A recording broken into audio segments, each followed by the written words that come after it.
You are listening to Third House Podcast, where we blend astrology, witchcraft, and creativity to design our own magical lives. I'm your host, Brittany Pastuhov, a psychic tarot reader, astrologer, and coach dedicated to helping ambitious witches overcome their fears and forge fulfilling, spiritually aligned vocational paths. Whether you're looking for guidance through astrology readings, tarot, or my signature astro-empowerment coaching, this is your space for inspiration. It's my hope that these episodes push you to embrace your dreams and turn them into reality. Let's dive into the magic. Welcome to Third House Podcast. This is your July 2026 forecast, and I am re-recording the first half of the forecast because in a Mercury retrograde event, the first half of the recording was corrupted and the file is gone now. So I had to re-record it. And I'm sorry that this is late. It was supposed to be out by July 1st, but things happened. I also am changing some things about the forecast. So you may have noticed it's not a lunar cycle forecast, it's a forecast for July, the month ahead. That is what I'm going to be doing moving forward. It's just easier for business reasons to do a July 2026 astrology forecast, although I do love working with the lunar cycles. I'm going to be changing some more things about the podcast after I come back from summer vacation. But for now, just enjoy this forecast. And we do have, basically the biggest month of fiery 2026 going on right now. It's going to be a weird month, even weirder than usual. The fire horse really picks up speed. It's a turning point for us. There's a ton of outer planet aspects this month. So it's a really important one to pay attention to.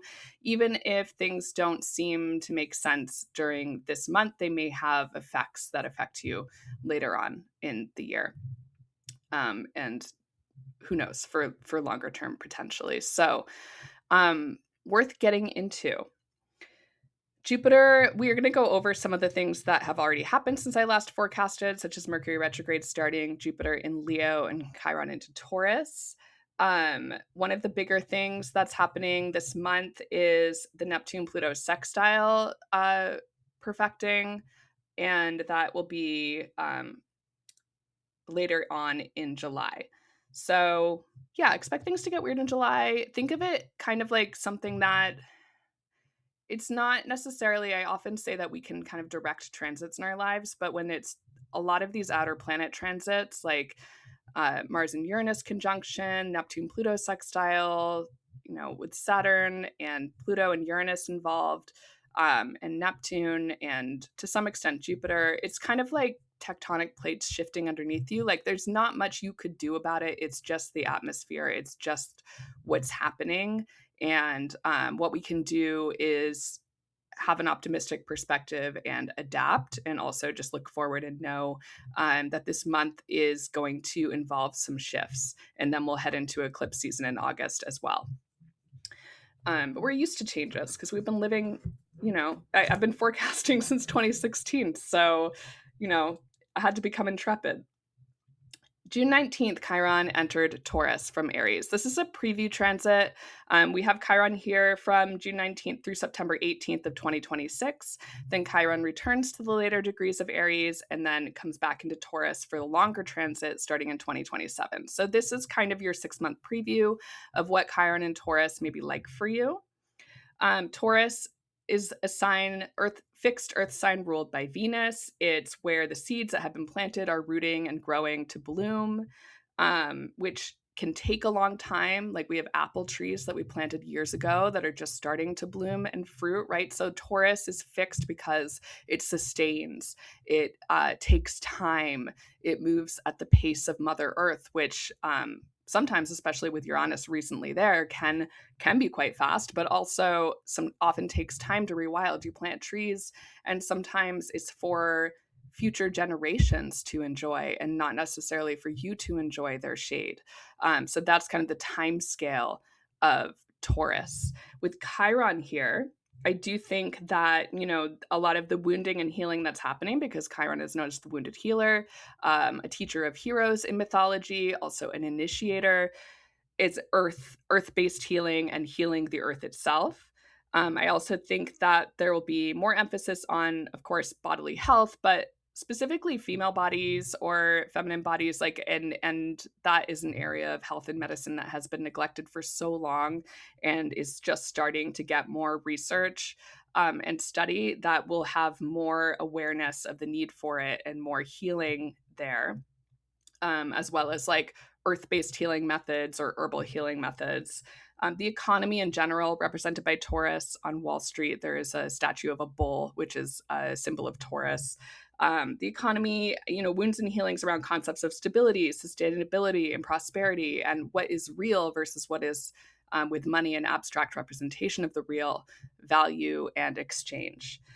So those are kind of some areas where we're healing or feeling the wound or the illness that needs to heal with Chiron and Taurus in the next 6 months, and then for a longer transit starting in 2027. So it depends on your personal chart, like what area of life this might show up in, but you may have felt the shift June 19th, right before the summer solstice.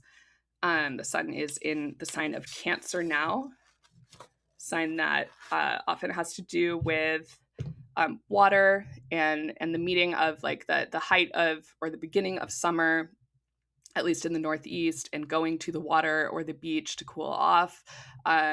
That spending time with family in the summer vacations starting, right? Like Cancer season is very much about kind of home, family, and taking time to. Water is very cleansing, right? To cleanse and let go and play and remember what it was like to have summer vacation, which for many adults is not really a thing anymore, but we still take our vacations, we still take our time off, we still take our time, especially with this Mercury retrograde in Cancer. So this Mercury retrograde started June 29th, and it's a time to reconsider what we thought we knew, to revisit the past, ideas of home and family, maybe old emotional pain and vulnerabilities. It's time to rebirth and transform ourselves, to feel and create or recreate, revise artworks, which is how I like to use Mercury retrograde sometimes, to enhance and rebuild our trust with intuition and sensitivity, to recommit to caring about something or protecting something that we value, to encounter magic and tricksters and engage with tricky ideas, very Mercury, to move between worlds and states of being like the element of water. Okay, so Mercury retrogrades, they slow down and speed up time. It gets very spirally. It's not just about technology glitching, which like happened to me because I'm re-recording this, but it's also about having to slow down and repeat things and rethink things. Jupiter entered Leo June 30th. So Jupiter just got into Leo from Cancer. We no longer have our exalted Jupiter in Cancer kind of protecting us. I know it's very popular to like for astrologers right now to say, oh, Jupiter in Cancer is like, it's not all that great. It hasn't been that great, but protection often, for example, when Jupiter might be transiting your 12th house of your chart, or when Jupiter is transiting in a sign of exaltation while we have a lot of other things going on, like a Saturn-Neptune conjunction, aspects to Pluto and Aquarius, Uranus entering Gemini, you don't always know what didn't happen. You don't always know what you were protected from. It's often hidden from you. So losing the exalted Jupiter is a little bit of a loss of a buffer, maybe from some of these other planets, but Jupiter in Leo is also a really great thing. It's in the sign of the sun, which is Jupiter's buddy. Like they're both can be beneficial. It's a good sign for Jupiter. It's not exaltation, but it is certainly kingly and royal sign for Jupiter. So we have good things happening with Jupiter in Leo. Usually good for people with Leo like placements, sun, moon rising. It's also just a time for growth, for creativity and self-expression, for personal growth. Leo having very much to do with like the self, the inner self and expressing the inner self and play, learning more about yourself, a surge in bravery and confidence, or maybe a push to be brave, like some kind of challenge that requires one to be braver. Ultimately, good luck coming from confident or courageous decisions. Good luck coming from generosity. I think that like Jupiter transits, it's not always just gifts that fall in your lap. Sometimes it really can be, but other times you do have to actually, as with most transits, take an action in the direction that you want to go in order to reap the best benefits of a Jupiter transit. And that is going to depend on the house of your chart, which is transiting. And if you want more information about some of these outer planet transits, how they're affecting you, I can do a chart reading for that as well. I do wayfinding readings where we look in detail at the next 6 months. I do natal chart readings, but that won't be as much about the transit. So you can book me online for that. But in general, good luck for creative endeavors, general good fortune, financial growth, expanded generosity. Can also go both ways and be kind of like overspendy because the sun is aligned with gold and the sign of Leo is aligned with kind of gold and money. So that is where I'm getting that from. Expansion can go both ways. Opportunities to step into leadership or positions of authority, developments for children and education, inner child healing for those who are looking for it, having opportunities become available, healing joy, healing play. That's all Jupiter in Leo stuff. Jupiter was last in Leo from July 16th of 2014 through August 11th of 2015. So you can think about what was going on for you during that period. That might have something to do with the upcoming Jupiter, the present Jupiter in Leo transit, and what you could learn from that period 12 years ago, what you would like to bring in from this period 12 years later. As you do every 12 years, Jupiter comes back to the same sign. Okay, there's some harmony. Things get more fiery. There's some harmony between the Jupiter in Leo and the other fire planets here, Neptune and Saturn in Aries. There's also big aspects, the trine and then sextile Uranus and Gemini, opposite Pluto in Aquarius. So this also mitigates some of how Jupiter's luck presents or how beneficial Jupiter can be.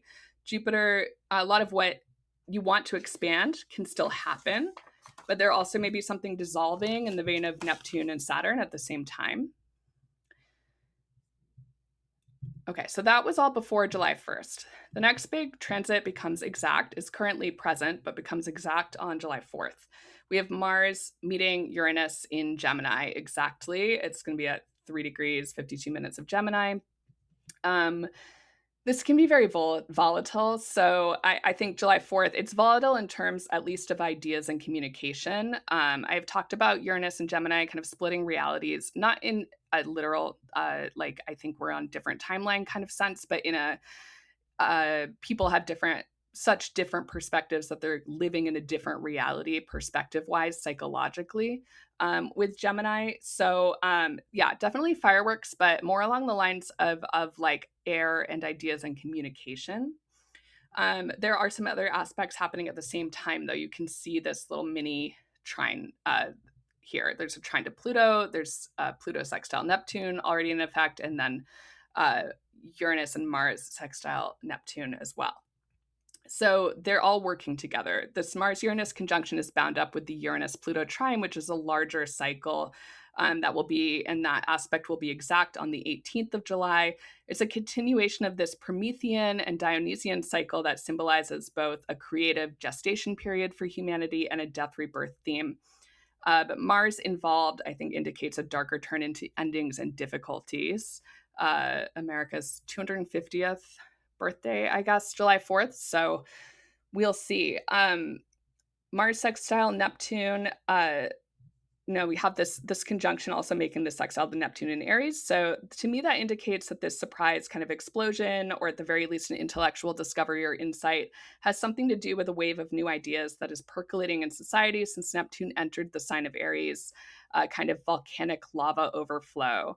As lava kind of heats up and it changes the landscape the way lava hardens into rock, which would be a metaphor for the Saturn conjunction with Neptune as it cools. Remember, Neptune and Saturn had their conjunction at 0 degrees of Aries on February 20th of this year, which was a huge turning point. So we are seeing more kind of results or developments from that with this these major sextiles and this trine, Uranus-Pluto trine. Okay. The 5th is when like that trine between Mars and Pluto becomes exact. So you have between the 4th and the 5th, but it's all applying now. On the 6th, we have the Sun in Cancer squaring Saturn exactly. So all of these transits, you can think of them for building for at least a week beforehand. The outer planet transits much longer, like Uranus-Pluto trine, since Uranus entered Gemini. But at least a week building, and then at least a week after to integrate or understand or feel the effects of it. So Sun square Saturn, sometimes caring, because Cancer is all about caring. Caring about someone can mean choosing not to enable bad behavior, choosing to allow someone young or immature to grow up or have a hard life lesson without buffering them to their detriment. It's a hard balance. So this is one of those brief tensions that may ask you to consider the long-term effects of a choice, where Saturn is consequences and responsibility. Neptune stations retrograde at 4 degrees of Aries on the 7th. I'm not big on outer planet retrogrades and interpreting them because they're like half the year that all the outer planets are retrograde. When it matters to me is when you have a personal planet in the first 4 degrees of Aries, because you're essentially getting something reversing and running back over your personal planet or point. But in general, we're kind of in review here. What's the greater sea change that Neptune in the sign of the new, the innovative, the brand new age, combined with Saturn, is bringing? So considering how this has affected us so far, at least since February 20th, to see what will be in your own life or in the wider culture. On the 9th, we have, later in the day of the 9th, Venus will enter Virgo. If you are not watching the video, there's a video on YouTube where I show the chart as I'm talking. So Venus enters Virgo on July 9th. Venus here in this sign is traditionally in her fall, which means she's more interested in refining the details of beauty than perhaps in creating balanced relationship, because a constant striving towards improvement and perfection can be anathema to the messiness of love or with another person or self-love and the necessary ease of pleasure. And because Venus in Virgo can be very independent and self-contained and sovereign, virgin meaning the traditional concept of virgin meaning unmarried woman who is independent, rather than necessarily the way we think of it as sexually inexperienced now. Venus here can also teach us the beauty of small things and a holy kind of gratitude for them. And I also think Venus in Virgo is kind of a savior for these July transits because she's earthy and she's discerning. So Virgo is a sign that's all about analysis. So using discernment, using critical thinking skills, using discernment in relationships, but also the kind of tact that Venus is known for, to choose when to say things and when to hold your tongue. There's a lot that might happen this month that could be confusing or be revealed later with more information. And so it would be really helpful, especially with these volatile Gemini planets, to use discernment and critical thinking skills first, and perhaps not react, but wait to respond. At least that's how I'll be trying to use it, which, astrologers can't always take their own advice, but we can attempt to use the transits in the way that it is for everyone's highest good. Okay, on the 12th, we have Mercury retrograde meeting the Sun. So that's a Mercury cazimi with Mercury retrograde. So that clarifies something about this whole retrograde's themes for you. Something from the past, ideas we're reconsidering, or emotions becomes more clear on July 12th, about halfway through the retrograde. And then on the 13th, we have Venus in Virgo square Uranus in Gemini. So Venus, of this goddess-like perfection and independent radiance, faces off with Uranus in Gemini, who just maybe wants to try some shit out without proper education or preparation or regard for consequences.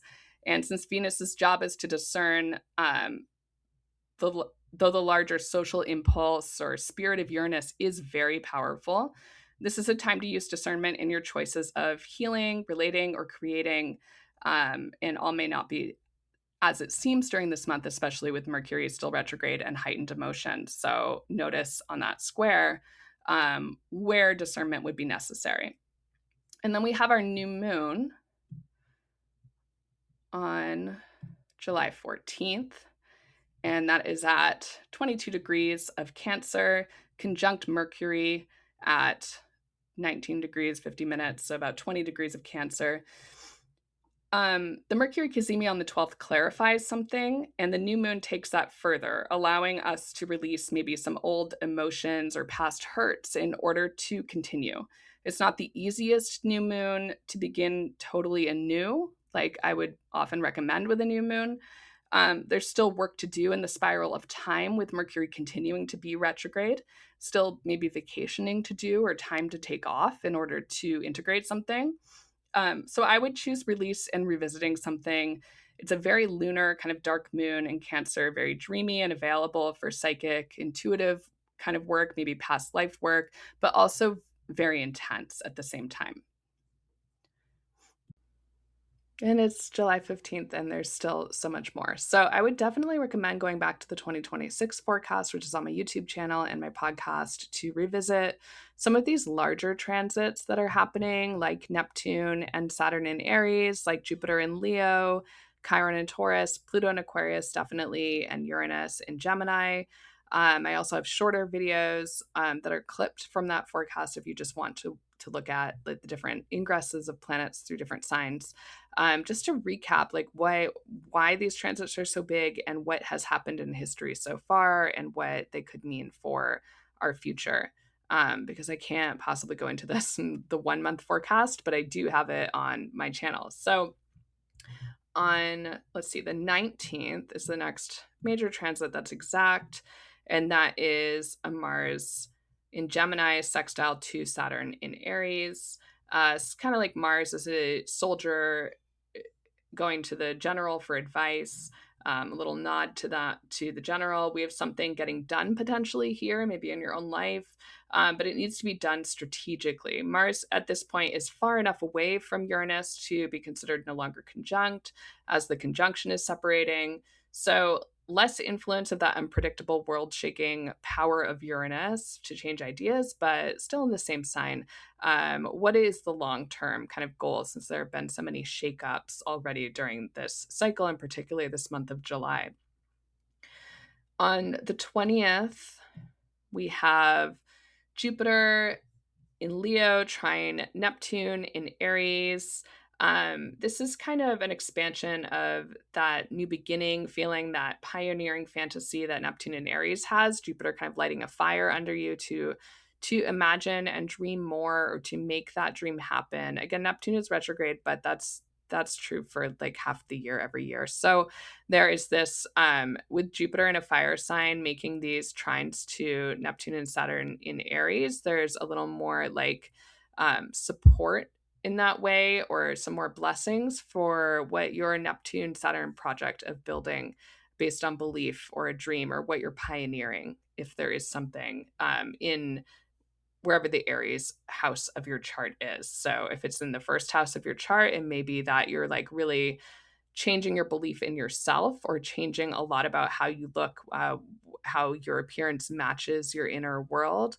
If it's in the 7th house, it may be about building a dream with somebody else. If it's in the 10th, it may be about building career. I don't usually do those videos where we go through every like instance, but I do readings if you're interested in how these larger transits are impacting your specific life and not just in the world. So an expansion of that pioneering kind of fantasy, which you can also see in the world as people become pioneers of different ideas, or even religions or spiritualities. And, there may be conflict about it, but there's certainly some fire behind it with Jupiter in Leo supporting. I would say in this case, I like the version that is creative self-expression and making a dream come true. With Jupiter and Leo, I think that speaks the most to my clients and what they are trying to do. So that's July 20th. And then July 21st, we have the exact sextile between Jupiter and Uranus and Gemini. So again, all these aspects are in play. These are just the days and times when they become exact. So as they apply, consider it to be like about a week ahead of time, and then still in effect until about a week after, especially with such large planets at play, at least a week. This is a friendly aspect. Again, fire feeds the oxygen, oxygen feeds the fire, sorry. Air feeds the fire. So creativity, again, is heating up with that sextile to Uranus, again, fueling that kind of fantasy with Neptune. Just making sure that, like, even if it's a large idea or a big project, that there's some discernment, right? Venus and Virgo, that there's some detail orientation or grounding in reality to it, to not get too far off course. But there's definitely a lot of like creativity and fueling of the fires of inspiration here, because we need pioneers and we need new ways of thinking, and we need new ideas and solutions to problems in society as we're transforming.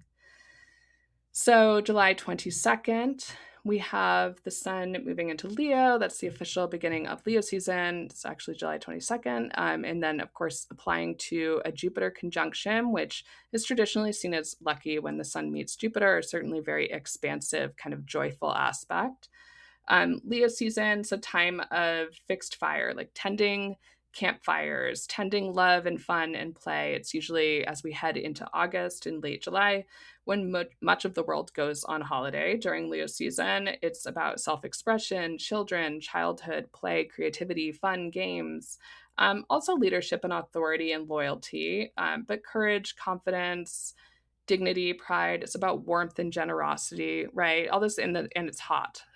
And it's too hot to work. And so the sun is at full force in Leo season, which of course the sun rules that sign. Then on the 23rd, we have Mercury. On the 23rd, Mercury stations direct, 16 Cancer. And you can start to integrate all the healing and reconsidering and retracing your steps that you probably did during that retrograde when Mercury stations direct. And immediately on the 24th, Mercury makes a sextile to Venus in Virgo, a nod to use discernment to sort through feelings or even the narrative of what happened in the last 3 weeks, what's happening now. Herbs or plant medicines, a grounded friend or partner could be useful for this. Obviously, not medical advice. But it's just that you don't have to do things alone. As Cancer, Mercury reminds Venus in Virgo, we can care for each other. So as you are celebrating the end of Mercury retrograde, don't forget the integration period, which is usually when most of the insights happen. You're riding the waves before with Mercury retrograde in Cancer. Okay, on the 25th, we have Neptune. Let's see. Yeah, we have Neptune in Aries, sextile Pluto. This is, again, part of one of those larger cycles. I did note that on the whole Neptune-Pluto cycle that H.G. Wells published War of the Worlds a few years into the current Neptune-Pluto cycle during the Neptune-Pluto conjunction. And that captivated the public's imagination with stories of extraterrestrials, of course. And that kind of like started the whole, I mean, some would say it's culturally started the whole kind of fascination with aliens and considering those phenomena to be about aliens and extraterrestrials, which we associate with them now. But that was, H.G. Wells at the start of this Neptune-Pluto cycle. I am not suggesting that literally fiction will become reality. That's not what I'm saying. It's much too literal for me. If there is extraterrestrial intelligence, I consider it to be evident from science-spirit interactions with other species. I think the fallacy has always been that humans are the only intelligent ones. Obviously, it's always possible, but I'm not saying that that's happening this month. It's possible that like the government would release declassified UFO information that nobody will really care about or be surprised by again. We'll view it as a distraction for more relevant issues. But I do think that using the example of a book of fiction, H.G. Wells' War of the Worlds, the imaginal realm, the cultural imagination is influenced by these ideas, the ideas of aliens and other spirits. We're dreaming a kind of rebirth and expanding and rearranging our world now in this part of the cycle. And so that book becomes kind of resonant again in a cultural sense. As far as war goes, astrologers, including myself, like human war, have predicted a major war during this period. And unfortunately, with Russia invading Ukraine, I think it's probably already coming to pass. The United States cultural civil war, which has been ongoing for a while, potentially becoming a more material reality. Nobody wants this. These are predictions based on data and based on the assumption that humans err often and seem to make the same mistakes cyclically. Since this is, again, tectonic plates shifting, it's much bigger than you or me.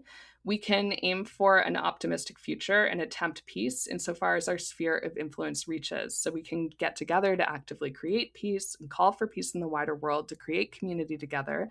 We can imagine new realities. We can analyze and see the cultural shifts that happen as certain archetypes become like the alien become fascinating to the cultural imagination. As artists, we can also tap into that and use that, and probably unconsciously still would, whether or not we were listening to an astrology podcast. All of this is possible. When I'm predicting things or talking about culturally relevant subjects, I don't want people to interpret that as a very literal prediction, because it's so much more nuanced than all of that. And it usually shows up in very different ways through culture. July 26th, Saturn stations retrograde. Again, boring. I don't really care when big planets station retrograde. But it's a little less structured now, a little more reconsidering and rethinking what we're building long term, which is important for all long term projects, kind of planning and reorganizing. And it's much more much more personal if your moon, for example, is at 14 Aries and Saturn will be, reversing just to like drive over your moon again. That's going to feel a lot more personal on a Sati or another personal planet in Aries than for other people who don't have something there. So really, it's the movement back and forth over a personal planet that makes a retrograde of an outer planet the most relevant for you. If you don't have that, don't worry about it too much. Okay, and on the 26th, I'm using a true node calculation. The North Node shifts from Pisces into Aquarius. Okay, so this is like a really big kind of cultural shift in the direction that we're going. We've been in a cycle with North Node in Pisces that was pointing us toward spiritual awareness of suffering or wisdom through suffering, kind of an enlightenment and like a mystical spiritual framework, but through suckiness and things sucking and gaining spiritual awareness through all of that suffering. Now, North Node in Aquarius is very much about, again, a cultural push toward thinking about the alien and alienation, the individual versus society, or in other ways, the individual bringing something back from a kind of quest and giving it to the rest of the community. So this North Node in Aquarius, this nodal shift is pointing us toward a future. I'm not sure which future yet, but I think it's our responsibility also to imagine what that future could look like.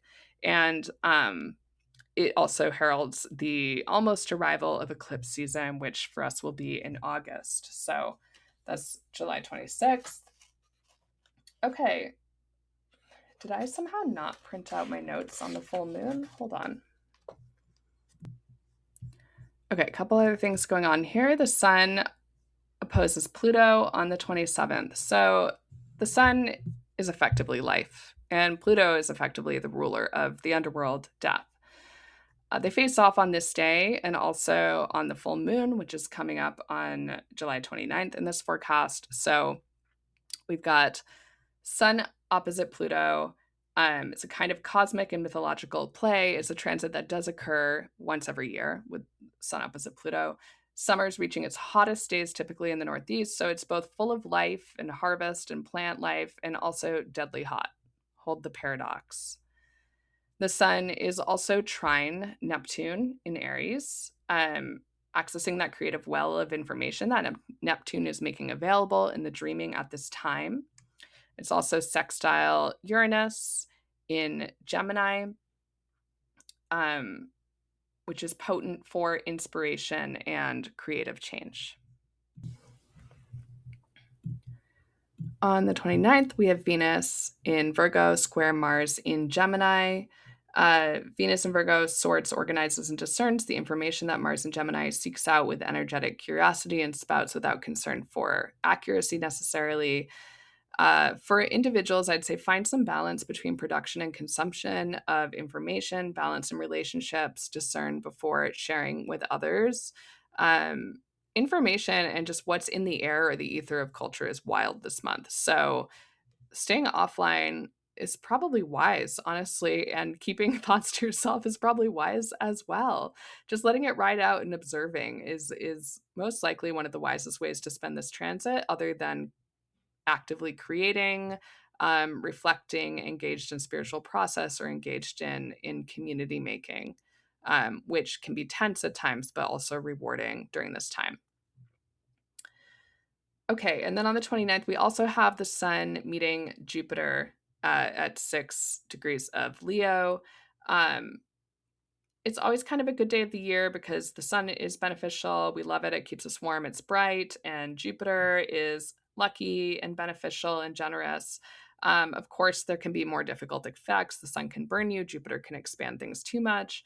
But it should be a very bright and fiery transit and is generally seen as a day of blessings. It is, however, also on this full moon in Aquarius that is conjunct Pluto. So it's not that simple, July 29th. Let me go to the full moon chart. Okay. Full moon chart has that full moon at 6 degrees of Aquarius, conjunct Pluto, opposite Jupiter and the sun at their conjunction. I mean, full moon's always opposite the sun, but it's relevant because it's the Jupiter-Sun conjunction. There's a parallel and a trine from this full moon to Uranus in Gemini. It's sextile Neptune in Aries. So it's bringing in a lot of this outer planet stuff. It's a giant concert that's at once harmonious and dissonant. The moon conjunct Pluto in this austere Saturn-ruled sign of Aquarius is offering no warmth in its light this month. Plenty of insights, though, about the shadows and imagined reflections that are created in the half darkness of the full moon's light. The opposition emphasizes this polarity of light and shadow, warmth and cold. It's a moon to think with, but not necessarily to believe in or act with, one that asks you to keep your wits about you. The aspect to Gemini indicates an easy flow of inspiration as well as high strangeness. The sextile to Neptune concurs. These are quite a lot of close outer planet aspects for a full moon to contend with, and so I would say that this one at best will reveal some deep truth in sharp relief to those who are paying attention. So in conclusion, for your July forecast, we are heading from this month of July, this wild ride of July, into August eclipse season. May the wind be always at your back. May your sails be full. Stay ahead of the fray and find peace and beauty within it. And I will record an August forecast for you too.